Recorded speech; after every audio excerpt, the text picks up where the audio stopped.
Rama asked, Lord, memories are the impressions that are left on the buddhi. If such impressions and therefore memories are absent, how can anything come into being or even notions arise? So we've been told that memories are actually unreal, and if this is so, then how do we have any notion of anything in that case? Vasistha replied, I shall presently dispel your doubt, O Rama, and establish non-duality. This world appearance is like a figure that has not been carved out of the tree. It's like a figure that has not been carved out of the tree. So this figure is only notional. Only when a figure is actually carved out of the tree does it become a figure. But since the infinite consciousness is non-dual, such a thing does not happen.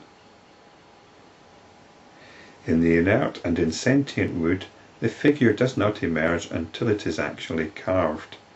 But since consciousness is full of consciousness, the world appearance shines within itself. In fact, consciousness never ceases to be consciousness, nor is the world carved out of it. Yet it shines as this world. It's like you can go inside the tree, or sometimes what's called a rock, and you can see all the potential things that can be carved out of it. And in that seeing is the organising. Things get organised into shape, colour, touch, and all the rest of it. And because we're imagining it, that's what we're focusing on, that becomes the reality. We can see this process happening in dreams. If you're aware of your dreams, if you've studied your dreams, you can see how it happens. The way one dream flows into another. It usually happens when you're looking at something. Say you're in the dream and you're watching a television program in the dream. The next thing, you're right in there with the television program. That has become the new reality. So it's as if we're in this big tree or this big rock, which can be carved into anything. And we're getting caught up with the possible carvings.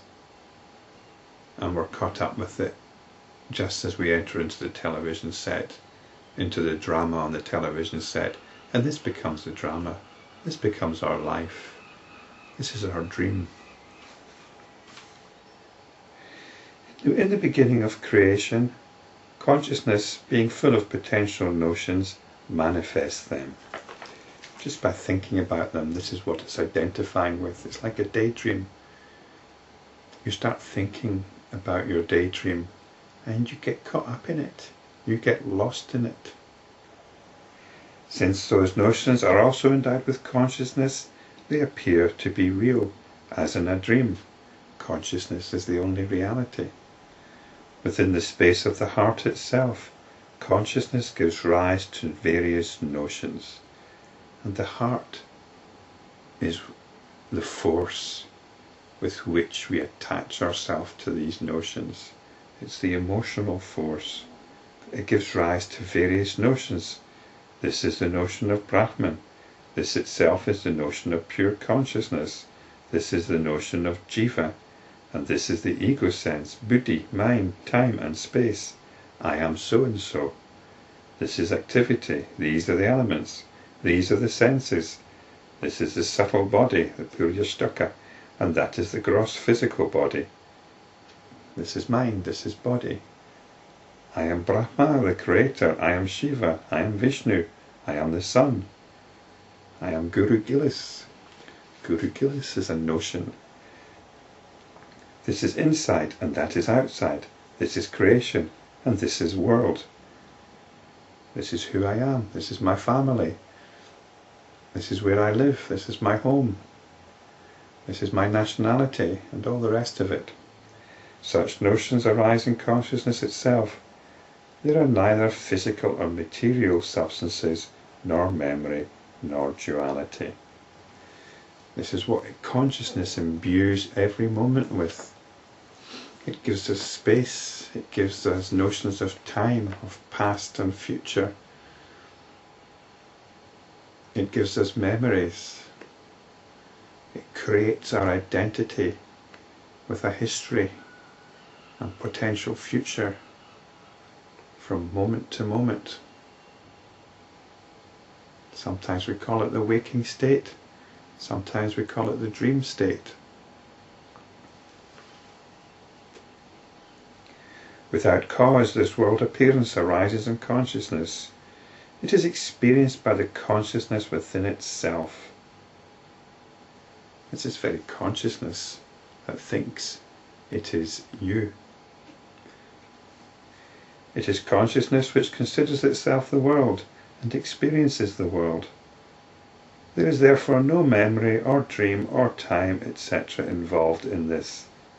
That which is a mass of consciousness within appears to be the world outside. However, there is neither an outside nor an inside.